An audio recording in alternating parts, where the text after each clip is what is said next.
7 غزوات و سرایا ہے کہ جو غزوہ احد اور غزوہ احزاب کے مابین ہے۔ اس کے بعد غزوہ احزاب آیا ہے۔ اب خاص اس کا جو پس منظر ہے وہ جان لیجیے۔ اس کے اصل محرک بنے وہ یہودی، بنو قینقاع اور بنو نذیر کے یہودی جو مدینے سے باہر نکال دیے گئے تھے اور وہ جا کر خیبر میں آباد ہو گئے تھے۔ انہوں نے 20 افراد کا ایک وفد تشکیل کیا جو پہلے مکے آیا، قریش والوں سے بات کی کہ ہم آئیں گے، شمال سے حملہ کریں گے، آپ لوگ جنوب سے آئیے۔ پیکٹ ہو گیا ان کا کہ ٹھیک ہے، ایک دفعہ مل جل کر اب ان کا خاتمہ کر دینا چاہیے، محمد کا صلی اللہ علیہ وسلم ان کے ساتھیوں کا رضوان اللہ تعالی علیہ اجمعین۔ پھر وہ بنی غطفان کی طرف گئے جو مدینے کے مشرق کی طرف نجد کا علاقہ ہے، اس کے جو قبیلے تھے، ان سے بھی جا کر یہی بات ہوئی، پیکٹ ہو گیا۔ اسی وجہ سے اس کا نام ہے غزوہ احزاب، اس لیے کہ اس سے پہلے جتنے غزوے ہوئے ہیں ان میں ایک قبیلے سے مقابلہ تھا۔ بدر میں بھی صرف قریش تھے، احد میں بھی صرف قریش تھے، اس کے بعد کے بھی سرایا ہے وہ ایک ایک قبیلے کے خلاف ہی اقدام تھا۔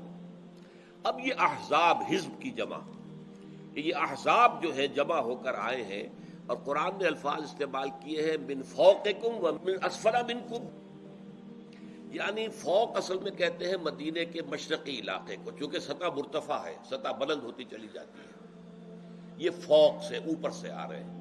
اور اسی معنی میں کہا جا سکتا ہے کہ جو شمال سے آئے تھے وہ بھی فوق سے آئے تھے، اور من اسفل منکم نیچے سے، چونکہ مکے سے جو قریش آئے تھے وہ تہامہ کے علاقے سے ہو کر آئے تھے، وہ ساحلی علاقہ ہے اور وہ نیچا ہے نشیب کا علاقہ، وہاں سے وہ چڑھ کر جو ہے مدینہ تک پہنچے۔ تو 4000 کا لشکر قریش کا آ گیا اور اس نے کوہ احد کے مغرب کی جانب پڑاؤ ڈال دیا۔ 4000 کا لشکر جو ہے وہ بنو غطفان کا مشرق سے آ گیا، نجد سے آ گیا، من فوقکم۔ 2000 یا اس سے کچھ زائد لوگ جو ہیں وہ آ گئے بنو نذیر، بنو قینقاع اور یہود جو ہیں وہ خیبر کے۔ اس طرح 10 سے لے کر 12000 کا لشکر آ گیا۔ یہ شوال سن 5 کا واقعہ ہے۔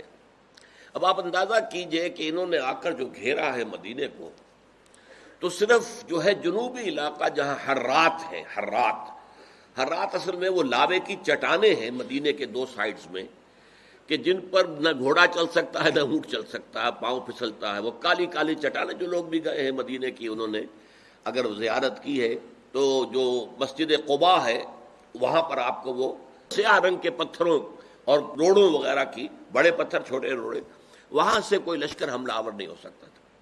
یہ شمالی میں تھا، احد جو ہے، احد کے ادھر، ادھر کے ادھر۔